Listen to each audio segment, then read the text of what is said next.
نعیمہ رضیہ کہتی ہیں کہ جب گیدڑ کی شامت آتی ہے تو وہ شہر کا رخ کرتا ہے، مگر جب میاں کنجوس کی شامت آئی تو ان کی بیوی نے ان سے آموں کی فرمائش کر دی۔ میاں کنجوس کا اصل نام حامد خان تھا، مگر محلے کا ہر چھوٹا بڑا کنجوسی کی وجہ سے ان کو میاں کنجوس کہتا تھا۔ خیر، میاں کنجوس نے فرمائش سن تو دی، پھر بہت ہمت کر کے اپنے صندوق میں سے کچھ پیسے نکالے اور بہت شان سے اپنی جیب میں رکھ کر بازار کا رخ کیا۔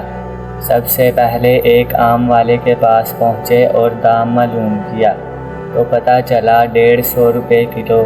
یہ سنتے ہی میاں کنجوس کانوں کو ہاتھ لگاتے ہوئے بولے، ارے بھائی، اتنے مہنگے، کچھ تو کم کرو۔ یہ سن کر آم والے نے جواب دیا، اس سے سستے لینے ہیں تو آگے جاؤ۔ میاں کنجوس فوراً آگے ہو لیے۔ آگے چل کر دام دریافت کرنے پر معلوم ہوا کہ آم 150 روپے کلو ہی ہیں۔ دام سن کر کنجوس میاں برا سا منہ بنا کر اس سے بولے، خدا کا خوف کرو، اتنے مہنگے آم بیچتے ہو، اتنا عمدہ مال سستا نہیں ملے گا۔ آم والے نے کہا۔ اب میاں کنجوس ایک اور آم والے کے پاس پہنچے۔ آموں کی حالت قابل دید تھی، پچکے گلے سڑے جن سے رس بہہ رہا تھا، ہزاروں کی تعداد میں مکھیاں بھنبھنا رہی تھی۔ میاں کنجوس نے پوچھا، بھائی آم کیا کلو دیے ہیں؟ آم والے نے جواب دیا، سب سے سستا لگایا ہے، صرف 80 روپے کلو۔ میاں کنجوس غصے سے جھنجھلائے اور بولے، اتنے خراب آم 80 روپے کلو؟ آم والے نے کہا، بابو جی، اس سے سستا آم کہیں نہیں ملے گا۔ ہاں، آپ کو مفت چاہیے تو وہ سامنے کنویں پر آم کا درخت لگا ہے، وہاں سے توڑ لو۔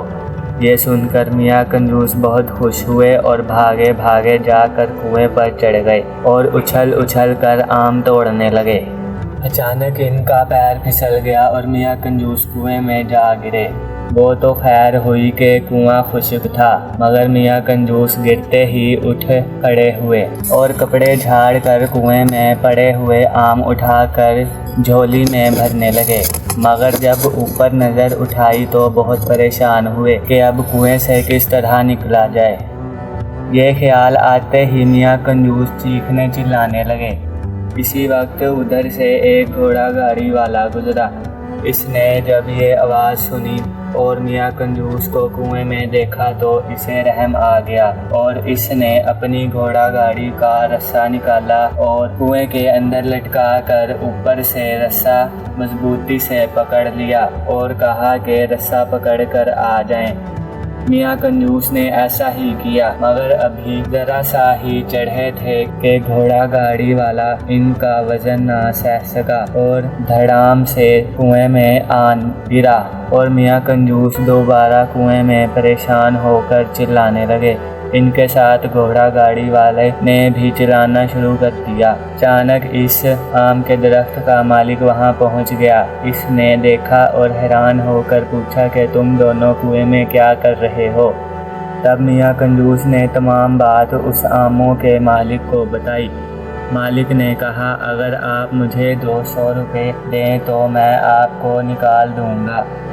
یہ سن کر میاں کنجوس نے چاروں ناچار وعدہ کر لیا اور جب دونوں کو مالک نے باہر نکال دیا تو میاں کنجوس نے مجبوراً 200 کے نوٹ مالک کو دیے اور خالی ہاتھ گھر آ گئے۔